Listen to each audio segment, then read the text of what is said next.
এই যে আপনারা যারা বিড়াল প্রেমিক আছেন, তাই না? মানে যারা ওকে ভালোবাসেন, আপনাদের উদ্দেশ্যে একটা কথা বলি।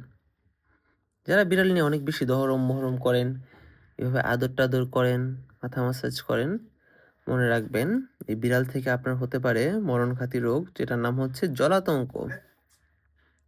সুতরাং ওদেরকে আদর করার আগে আপনি নিশ্চিত করবেন যে আপনি যাকে আদর করছেন সে ভ্যাকসিনেটেড কিনা। আমাদের এই টুকু বাচ্চা ভ্যাকসিনেটেড। এখন কথা হচ্ছে, শুধু যে ভ্যাকসিনেটেড থাকলে হবে সেটা কি? না। ধরেন এই যে আমাদের এই টুকু মাঝে, মাঝে কিন্তু বাহিরে যায়। বাহিরে গেলে তাকে যদি অন্য কোনো বিড়াল যেটা ভ্যাকসিনেটেড না, সে যদি ওকে আক্রমণ করে তাহলে কিন্তু তার ভ্যাকসিনের ভ্যালু শেষ হয়ে যাবে। তো সুতরাং আপনারা যারা বিড়াল নিয়ে একটু তামাশা করেন তারা একটু সাবধানে করবেন। আর রাস্তাঘাটে বিড়াল কুকুরকে আদর করা থেকে বিরত থাকবেন। বিরত থাকতে বলছি না, একটু নিরাপদ দূরত্ব বজায় রাখবেন। কারণ যাই হোক, তোমরা তো ইতর প্রাণী, তাই না? হুম? এই তো, ওরা তো আর এত কিছু বুঝে না। ওরা হয়তো বা না বুঝে আপনাকে টাচড় দিয়ে দিবে।